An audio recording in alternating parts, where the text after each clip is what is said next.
Donc bonjour tout le monde, chers étudiants de l'université Chouaib Doukkali, faculté des sciences El Jadida.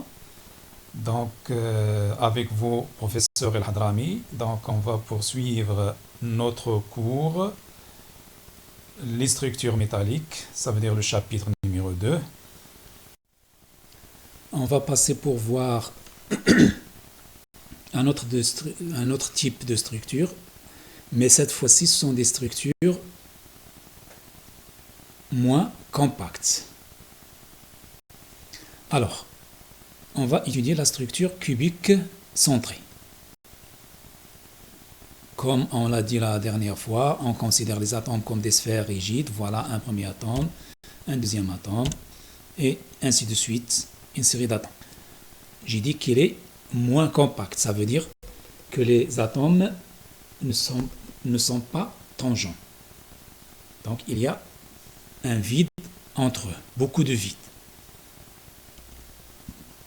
Le premier plan, j'ajoute les atomes du deuxième plan de façon à situer les atomes du plan B sur les cavités entre 4 atomes du plan A. Cette fois-ci, c'est sur 4 atomes et non pas 3.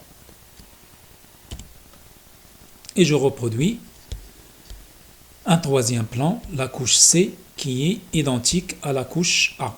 Vous voyez, ils sont confondus. J'élimine un certain nombre d'atomes pour garder juste 4 d'en haut, 4 d'en bas et un atome du plan B. Voilà. Celle-là avec celle d'en bas, celle-là avec celle d'en bas, celle-là avec celle d'en bas, et je vais garder celle-là aussi. Et donc je peux éliminer tout le reste pour avoir une forme géométrique bien déterminée.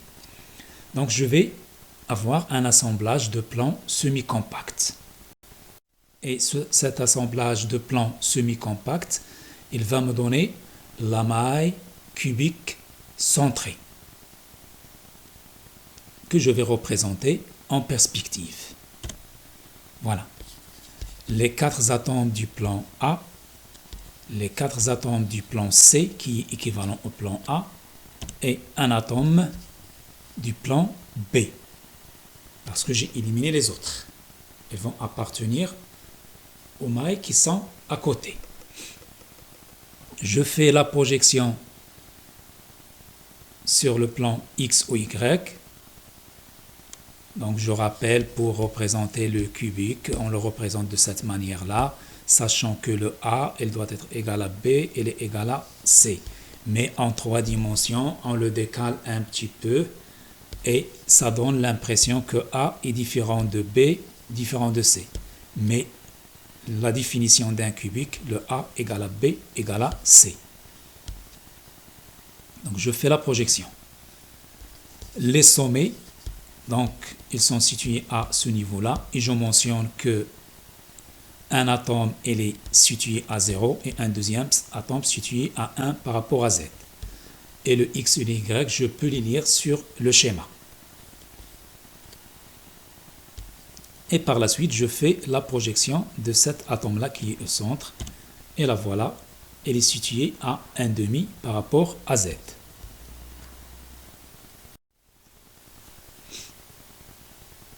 Alors, le nombre de motifs par maille, dans le cas du cubique centré.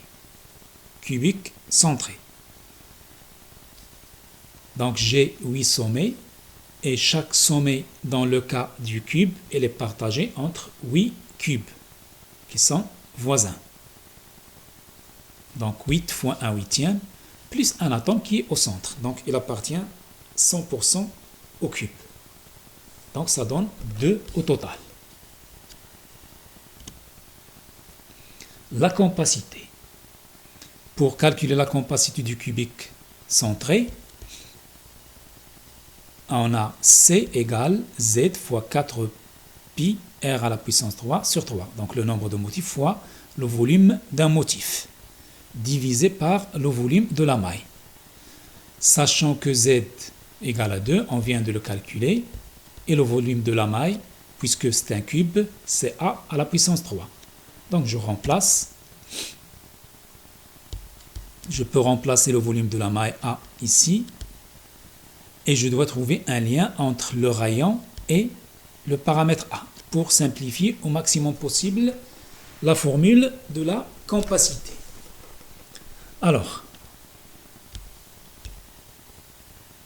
à ce niveau-là, les atomes, bon là j'ai fait un peu serré, les choses sont un peu serrées, mais ces atomes ne sont pas tangents. Vous voyez là et là ne sont pas tangents, ces deux atomes. De même pour ces deux-là, ils ne sont pas tangents. Alors, la tangence, elle est selon la grande diagonale du cube. Ça veut dire du centre de ce point, en passant par le centre de cet atome en vert, en arrivant au centre de cet atome qui est sur l'autre côté, sur l'autre sommet. Ça veut dire la grande diagonale du cube. Cette grande diagonale du cube, voilà, c'est schématisé encore mieux. Donc là, voilà la grande diagonale qui relie ce sommet à ce sommet-là. Normalement, la tangence, elle est à ce niveau-là. J'ai réduit le diamètre ou bien le volume des sphères pour mieux visualiser le cubique centré et la grande diagonale. Donc, je vais considérer ce triangle qui passe par ce sommet vers le sommet qui est en bas, avec l'origine. Et la diagonale de la face, en arrivant vers cet atome-là. Et je reviens vers le sommet en passant par la grande diagonale. Alors, la distance, bon, ce triangle, elle est rectangle en ce point. Je vais avoir un angle droit ici, sur ce point-là. Donc, j'ai un triangle rectangle, donc je peux appliquer le théorème de Pythagore. La distance qui sépare cet atome avec celle-là, c'est A. C'est le paramètre. Et la distance qui est équivalente à la diagonale d'une face, on l'a calculé déjà la dernière fois lorsqu'on a parlé du cubique à face centrée, c'est A racine de 2. Vous pouvez la calculer de nouveau, c'est A racine de 2, mais en considérant ce triangle-là. Ce triangle qui est en bas, elle est rectangle en ce point.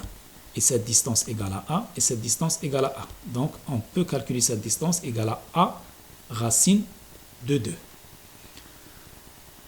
Et il me reste cette distance-là. Donc, en appliquant le théorème de Pythagore, cette distance au carré, la grande diagonale du cube au carré, elle est égale à A au carré plus A racine de 2, le tout au carré.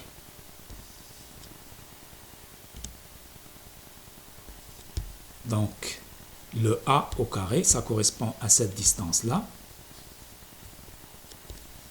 plus cette distance-là au carré, c'est A racine de 2, voilà au carré, elle est égale à la grande diagonale au carré.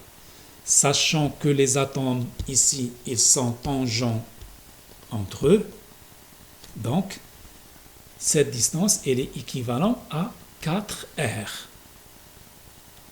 Donc je pars du centre de cette sphère, jusque là, ça donne 1R. Et de là jusqu'au centre de cet atome, ça donne un deuxième rayon.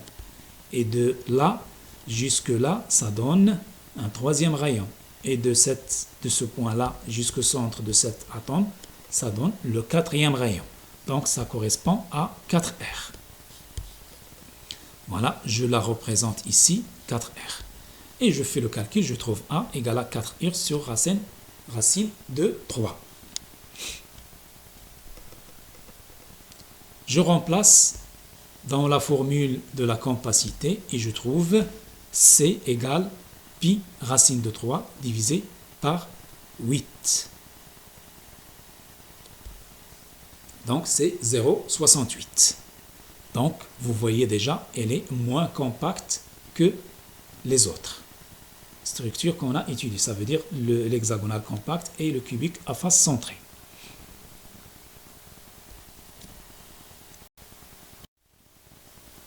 La coordinance. Donc c'est, je prends mon cube avec un atome au centre et des atomes au sommet pour avoir le cubique centré. Je raisonne sur l'atome qui est au centre.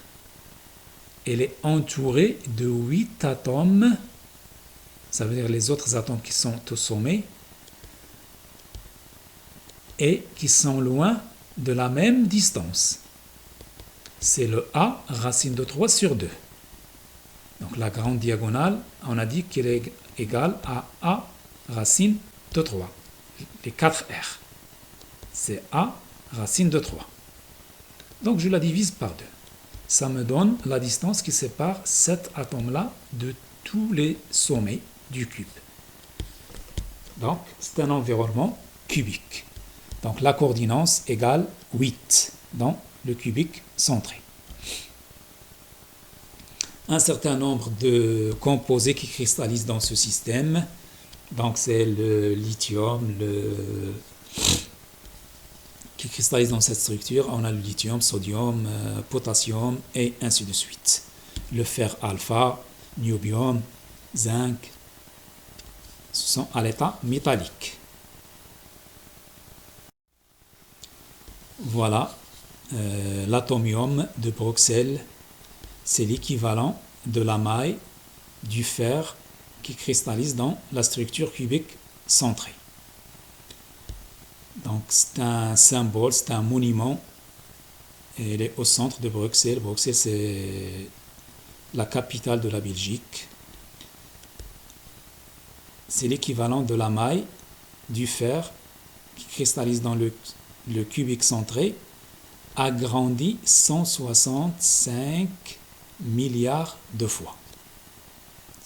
Donc c'est juste pour votre information.